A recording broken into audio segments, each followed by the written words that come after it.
Hello friends, नमस्कार, जय जगन्नाथ। आपण मैंने देखिए आश्चर्य होते यहाँ आम कौ टाइप रेसिपी नहीं आसी। यहाँ आपण मैं एक प्लेन डाली रेसिपी नहीं आसी। यहाँ तो आपण मैंने प्लेन डाली खाई खाई आपण मैंने बोर हो जाते, तो यही टाइप किसी नुआ सिस्टम रे आपण मैंने डालीटी बनातु, देखिए बहुत टेस्ट खाइबा भी बहुत भल लगे। तो चलतु स्टार्ट करवा आज डाली रेसिपीटी। तो प्रथमे आमको ये रेसिपी डाली दरकार। मुझे नहीं मसूरी डाली और हरड़ डाली नहीं, ये टमाटो पीस कर नहीं, पियाज अदा रसुण आ लुण हलदी लंका गुंडा देखो ये टाइप नेला तादेह आज मुझे प्रेसर रे आज देविनी, आज मुझे कड़ई बनैबी। तो देखो कड़ई मुझे पानी देदेली। आपणकर डाली जी परिमाण सीझिब से अनुसार आपण मैंने अधिक पानी देते। डालीटी जेहेतु आम प्रेसर रे सीटी दौने कड़ई करछे, तो आमर पानी अधिक खाईपे।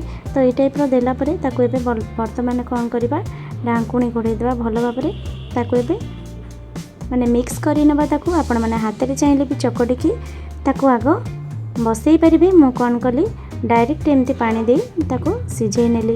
यहाँ बनैबा भी बहुत सहज, आपण मानक बेसी कष्ट भी माने करने को पड़बनी।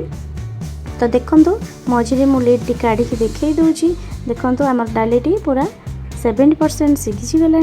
एबे चलतु कौन करवा पुणी थे ढाकुणी घोड़े दबा, बर्तमान पूरा पूरी सीझापी छाड़ीदबा। तो देखो देखो ढाकुणी बर्तमान ए पूरापूरी आमर पूरा 100% सीझी गला डालीटी। एबे कौन करवा डंकी टी आपण मानक देखा। देखो ये टाइप डालीर माने कंसिस्टेंसी रखिए। आपण मैंने ये टाइप रखिला कौन हम ना आमर खाइबा को बेसी पानी कले कौन हम खाइबा को भी एत भल लगे। यहाँ रुटी भात यहाँ जो थी पाइबे आप भी आप खाईपारे। चलतु एबे तापर कौन करवा आम भल भाव में फेंटी नवा माने घाटी नेलापर बर्तमान तड़का दबा। चलतु देखो तड़का दवाई मुझे अल्प किसी तेल नहीं गली। तापर ये मु सुखिला लंका 3टा छिंडे नहीं माने तीखंड कर नहीं, जोड़े लंका मु गोटा लंका नहीं। देखो ये टाइप नेलापर एबे तादेह मु कौन करी तादेह मु पंच फुटण देदेली। देखो पंच फुटण परिमाण टी आप अधिक करेंगे, तो बास्ना यार बहुत भल रुहे। आपण मैंने चाहिए भी जीरा भी फुटई पारे। तो पंच फुटण देलापर तादेह मुझे गोटे हाफ चामच हेंगू देदेली। हेंगू देलापर तार फ्लेवर टी अलग आसे, बहुत बढ़िया भी बास्ना हुए। तो ये तादे भृषम पत्र दे भल भाव में मुझे फुटई नेली। एबे कौन करवा लिड टी काढ़ी तादेह आम एबे वर्तमान तड़काटी मुदेदेली। देखो ये टाइप लिड टी गोटे मिनिट आपण मैंने घोड़े ने। बर्तमान मुझे काढ़ी देखा।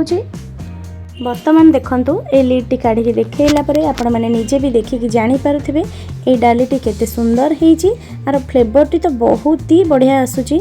आपण मैंने नॉर्मली जो डाली करुँच यही टाइप डाली थोड़े करके देखु केते टेस्ट रहिबो, आउ खाइबा को भी बहुत बढ़िया लगे। तो यही टाइप रेसिपी मो चैनल को मैंने मते सपोर्ट करंतु। तो यही वीडियोटी आपण मानक जदि खास करके भल लगुच तो प्लीज़ लाइक शेयर कमेंट करंतु और सब्सक्राइब करिया को जमार भी भूलंतुनी। तापर देखो ये मु लास्ट रे ऐड करदेली धनिया पत्र ऐड करके बर्तमान एबे आमर पूरा पूरी रेडी हो जाइए।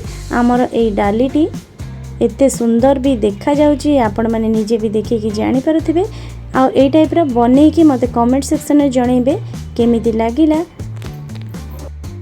तो ए टाइप रो नुआ नुआ रेसिपी मु पुणी थरे नहीं आसीबी। तो से पर्यंत रहिली। नमस्कार, जय जगन्नाथ।